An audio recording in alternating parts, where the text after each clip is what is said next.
Well, if you saw the first presidential debate last night, you knew it was a relaxing, quiet evening where the deep issues of the day were discussed rationally and at great length by all three parties. Hi, everybody. I'm Bill Whittle here with Steve Green and Scott Ott, and this is the post-first debate kind of analysis and roundup.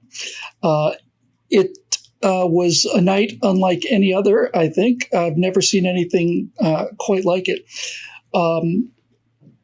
We're not going to be terribly structured on this, guys. We'll just kind of talk about it. So maybe I can get your first impressions.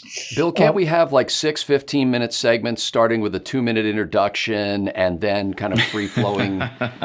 Yes. Never mind. And then we can go to graphics. We'll go to the graphics cold open tease, 40 seconds of advanced computer graphics. Now, what do you think, pros and cons, guys?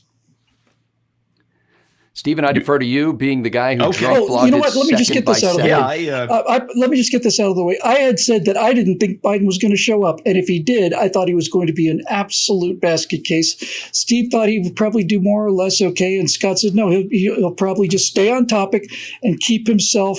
He'll finish his sentences anyway. I said he'll be merely competent. I want to start this off by saying I was as wrong as I have ever been in my life, and Scott Ott was right on that one. So anyway, Scotty.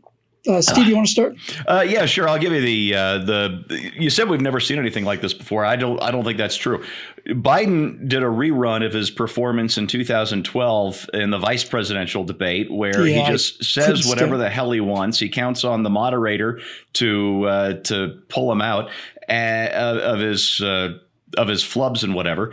And all the while, when the other guy is speaking, Biden will roll his eyes or say, "That's crazy, man," or "Why don't you shut up?" or laugh dismissively. This is just crazy kamikaze Biden. We've seen this shtick before. It's absolutely nothing new. And Trump basically repeated his 2016 performance against Hillary Clinton. What made it seem different, I think, is you had two huge and combative egos. And then you had Chris Wallace, who either didn't know how to control it, didn't want to control it. And Wallace let Trump bring out Wallace's absolute worst. And especially in the second half of the debate, Wallace was the best part of Biden's performance. He was just a terrible moderator. And as far as Trump's performance goes, he rallied the base. That's always a good thing. I don't think he was looking to bring any undecideds over. I don't think we have a whole lot of those. My only complaint is, and this is my longstanding complaint with Trump. It's really my only serious beef I have left with him. I love that he's combative. I just think he'd be more effective at being combative if he were more focused at it instead of his scattershot approach. But you, Scott? I don't think that the president has anything to lose among his base by doing what he did in the first debate. I think that he was, in many cases, being cheered by the people who put him in office and by the people who'd like to see him return to a second term. I think that the chaos that it introduced into the process and the way that it kind of provoked former Vice President Biden into a couple of insults of his own doesn't do anything to hurt the Trump base, but it may move a large, I shouldn't say large, I don't know how big, but it may move some people who looked at that debate and said, you know what, a pox on both your houses. This was not a useful way to determine the president of the United States. And so I'd rather just stay home. They're both a couple of clowns who should shut up, to quote Joe Biden. And I would disagree with Steve's characterization, and frankly, the characterization I saw on Twitter. And, you know, Twitter feeds me what they think I want to see.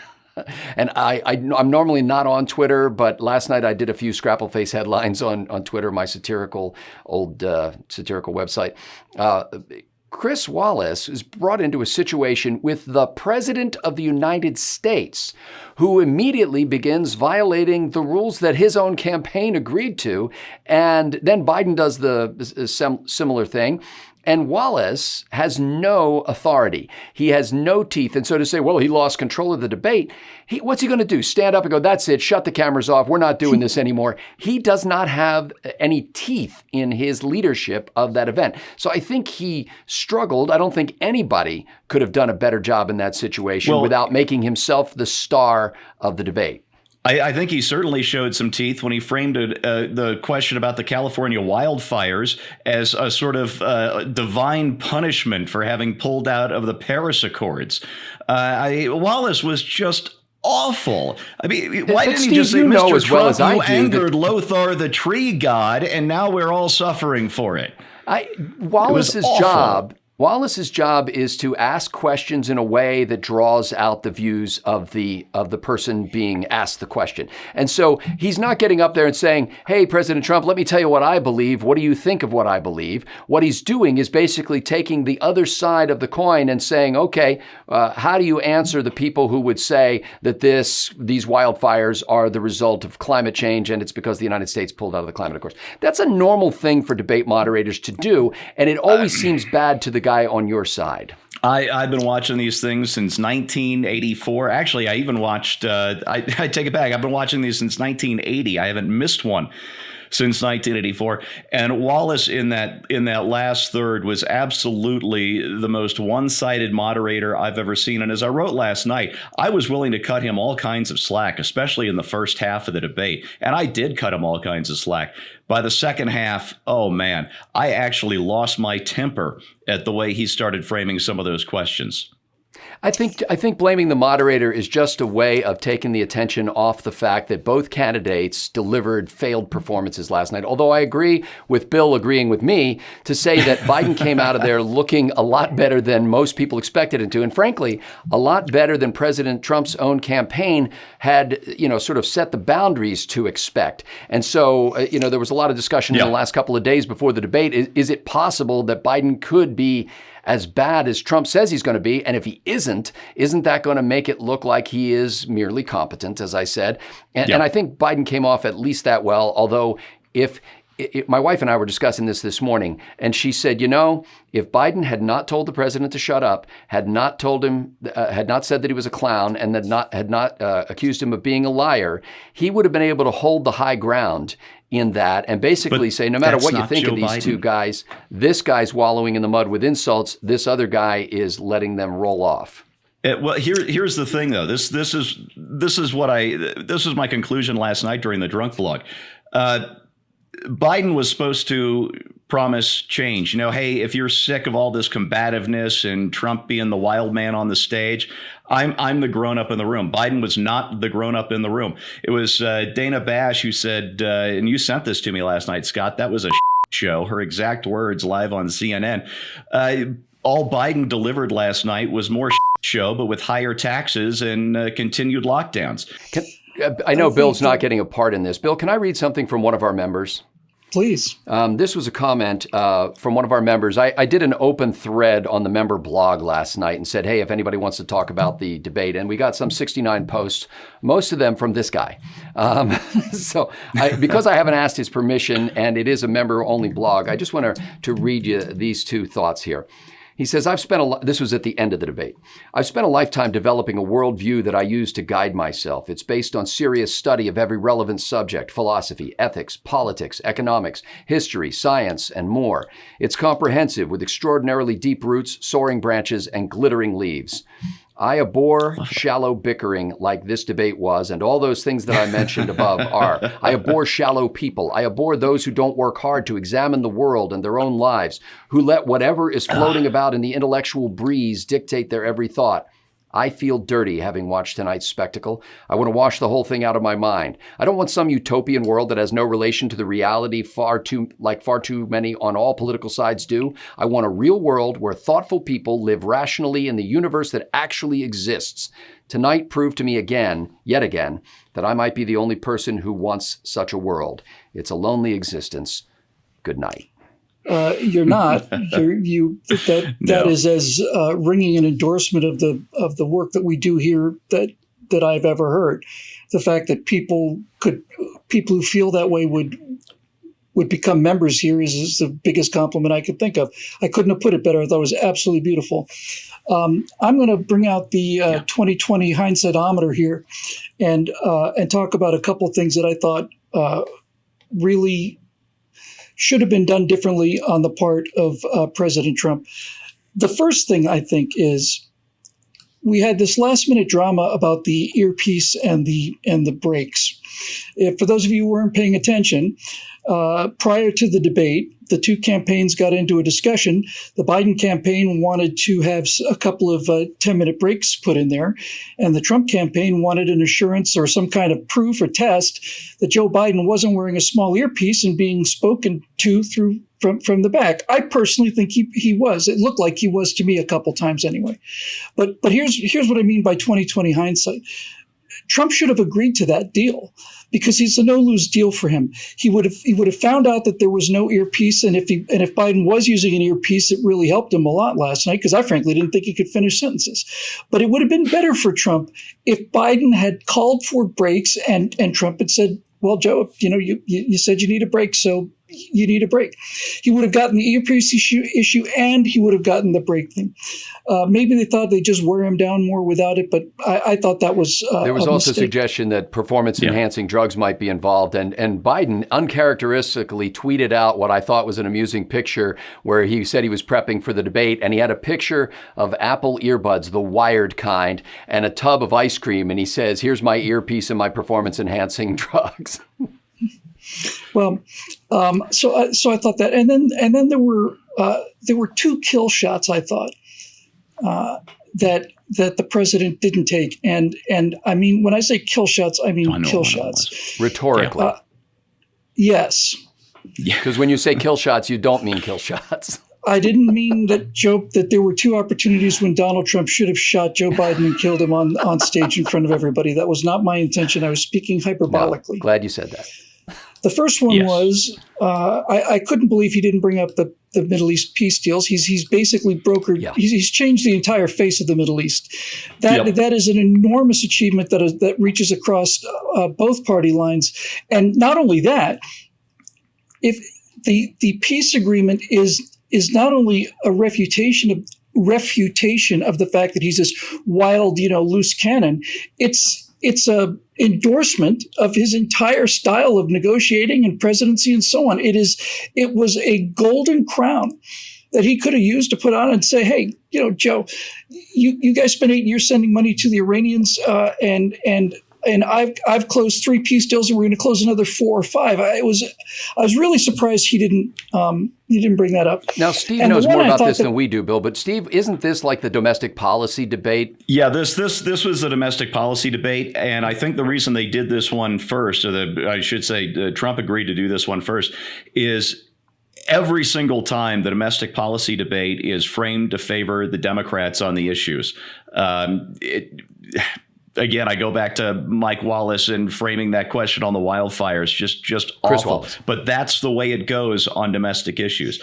On the foreign policy debate, the Republican tends to do much, much better against a Democrat because it's much more difficult to frame the things in ways that benefit the Democrat because it's not all transfer payments and environmentalism and all the rest of that stuff.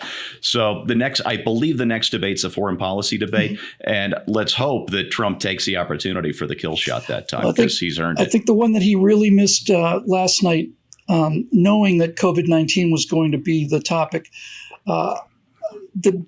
it's beyond my comprehension.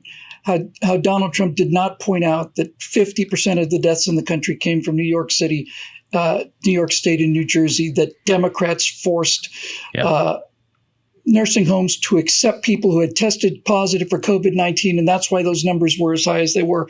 If he had used that argument would be off the table from this point forward. Because and you're going to lose New York anyway.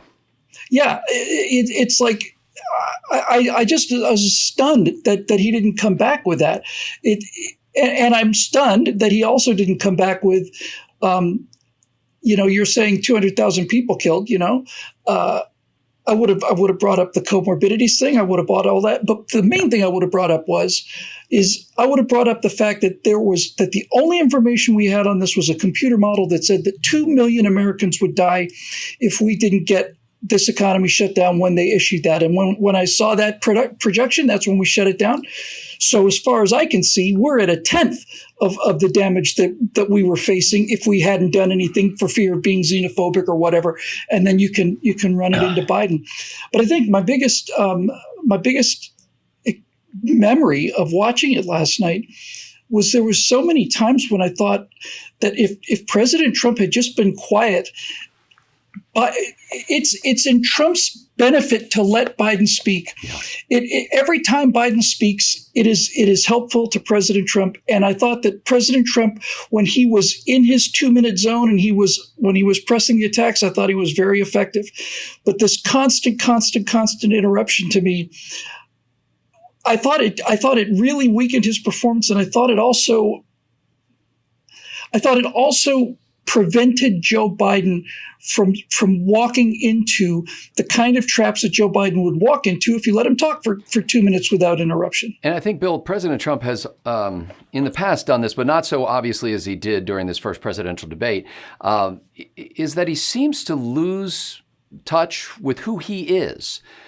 When you're the president of the United States, you have the luxury of having all of that credibility and the Great Seal and the White House as a backdrop behind you.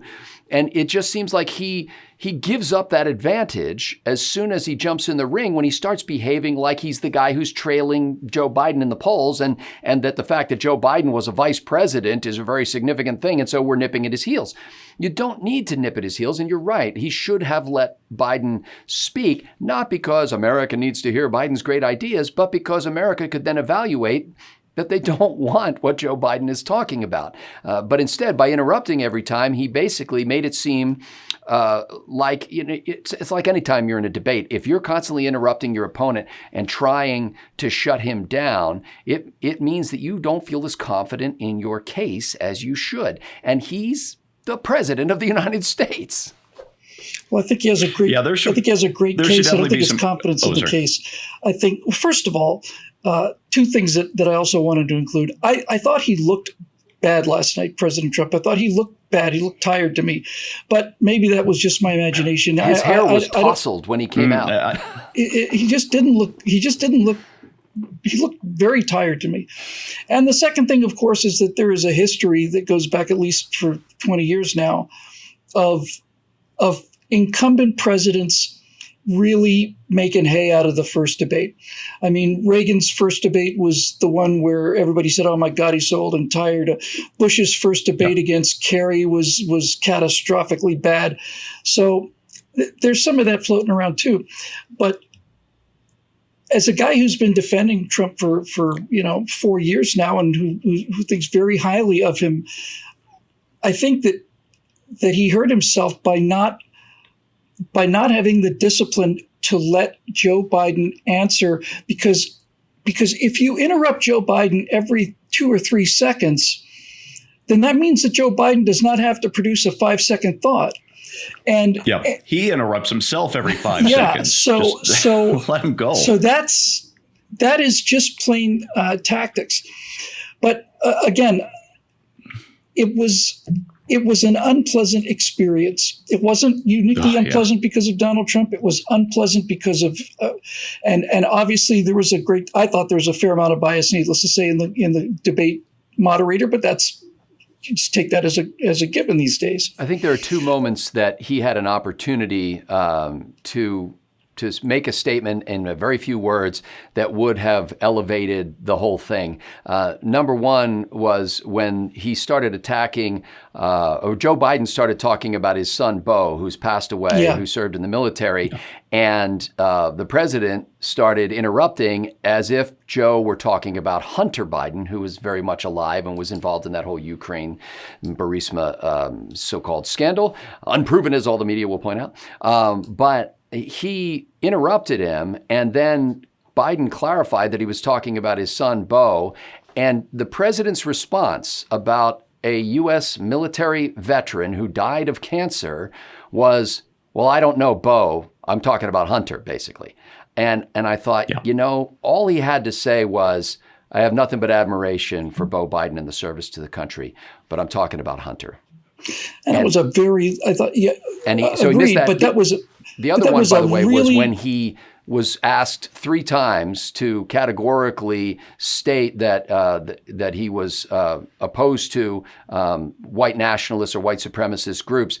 And for some reason, just could not come out and say that. Now, he could have. His point was that he thinks that most of the violence is coming from the left, the preponderance of it from groups like Antifa. He could have said both.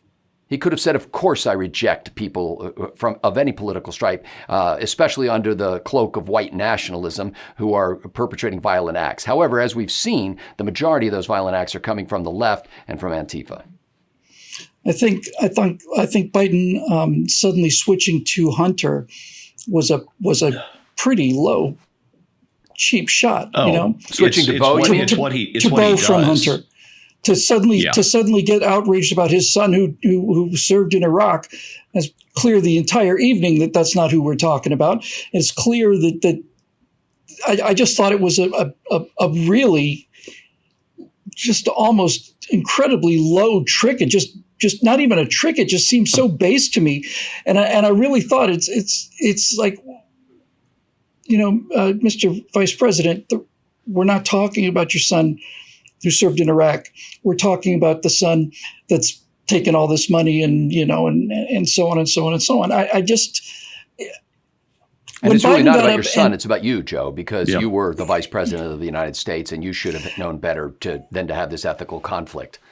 And the final thing I want to say about it is, because I'm just looking at things that I would have done or improved, at least through hindsight, the $750 in taxes issue.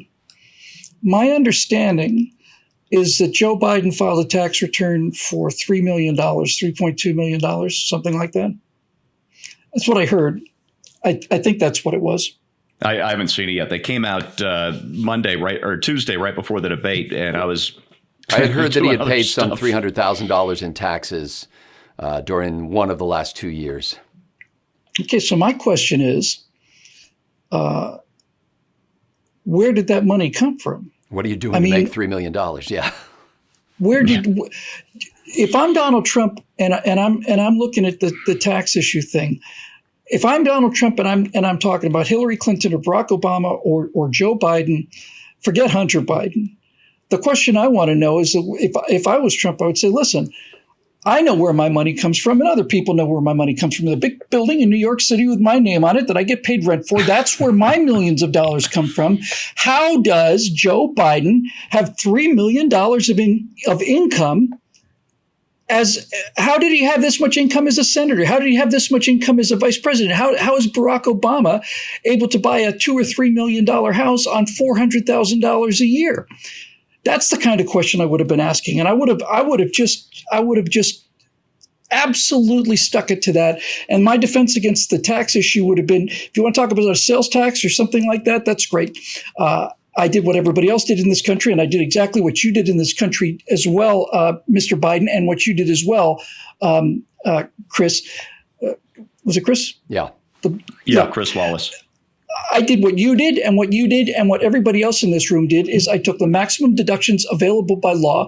The fact that the tax system is broken is not my fault. I'd love to talk about a new tax system, but where do politicians come up with millions of dollars? Where? It's influence peddling. We all know this. Of course. And so now you've got the debate back onto corruption and not onto how much income tax, anybody particularly paid. Yeah. I think on a net, coming out of last night, like I said at the beginning, I don't think President Trump lost a single vote. I think that there are people who were going to vote for him are going to vote for him anyway. I don't know if Joe Biden picked up any votes, but I think he allayed the concerns of some undecided voters at this point, and there aren't many of those. So it's not going to be enough to swing an election one way or the other. But I think he may have allayed the concerns that he's not mentally competent to be able to go toe-to-toe for 90 minutes with another man like that. And I think that the next 2 debates will further clarify whether that's a performance that he can repeat. I think that the Trump campaign has got to dial it in, reel it in rather, and make the next one a little more substantive without changing, let Donald be Donald, as the old saying would paraphrase. Absolutely. But I think ultimately America needs a debate that's a lot more informative than last night's was. And there are a lot of people in this country who do vote, but who are not political junkies like we are, who looked at that and said, man, that's, as Jake Tapper from CNN said, that's a hot mess in a dumpster fire with a train wreck. And that's not something that's worth being interested in. I'd rather watch Dances with the Stars, or Dancing with the Stars, or Dances with Wolves, or whatever it is. Yeah, well, with any luck, we'll see the same kind of rebound that Ronald Reagan came back with, that George Bush came back with in terms of adjustments on the second debate. I have to admit, I'm still quite astonished that Joe Biden was able to finish sentences. But once again, this is my takeaway from it, is that Biden didn't have a chance to finish many sentences, which is where his weakness is. I mean, it's a version of that old saw about how liberals want conservatives to shut up and conservatives want liberals to keep talking. Keep talking, Joe. Keep talking about the millions of new jobs. One last thing about kill shots. And that's got to do with the Green New Deal thing. This is the last point I want to make. When Joe Biden says that, no, we're going to make jobs by tearing down buildings and putting them back up again, that's going to create jobs for people. This is called the broken window fallacy. Yeah. And the broken window fallacy says, well, if that's true, then what we should be doing is doing nothing but smashing the windows of every house that we own and every business we own, because then we'll employ people to put the windows back and think of all the jobs there will be if we smash all the windows. It's the smash window fallacy. And the point of it is that the money that you would use to repair those windows could be used to buy new windows for new houses. And that's the kind of thing that I think the president needs to be able to make clear. He certainly understands it, and he certainly has the rhetorical ability to make Biden look like an idiot for saying things like we're going to tear down buildings in order to provide jobs. Well, Bill, if you need more water in the shallow end of the pool, you'd get a bucket and dip it out of the deep end and carry it down to the shallow end. That's right. That's how you make a blanket longer. You cut one end off the side and you stitch it onto the other. Sew it back on the other. Anyway, it was not America's finest moment, and all of that said, I think my final takeaway is, given the media headwind and the way that the media has treated him for the last 3.5 years. By the way, I thought that was his best moment. Was I didn't get elected for 3 years, got elected for 4 years. I'm president until January of 2021. I thought it was an excellent point. Yep. But I think what probably happened was he's just been so attacked for so long by the media that he's had to shout over them to be heard. And I think that in a situation like this, when you've got a candidate like Biden, you're better served to just let him say what he's going to say. Because as I said in the beginning, when Trump was doing his 2-minute thing, when he was on offense, it was fantastic. I thought he was really scoring points. Anyway, that's our first debate wrap up. I'm hoping there will be second and third debates. I'm assuming there probably will be. There may be enough super juice to go around to keep Joe into round 2. We'll see. But until then, I guess we're going to find out.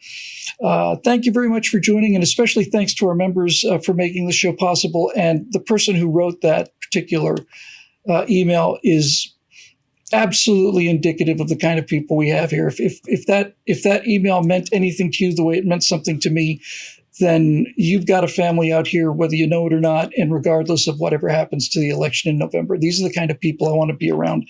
And when I hear letters like that, I know I'm on the right side. For Steve Green and Scott Ott, I'm Bill Whittle. We'll see you next week on Right Angle.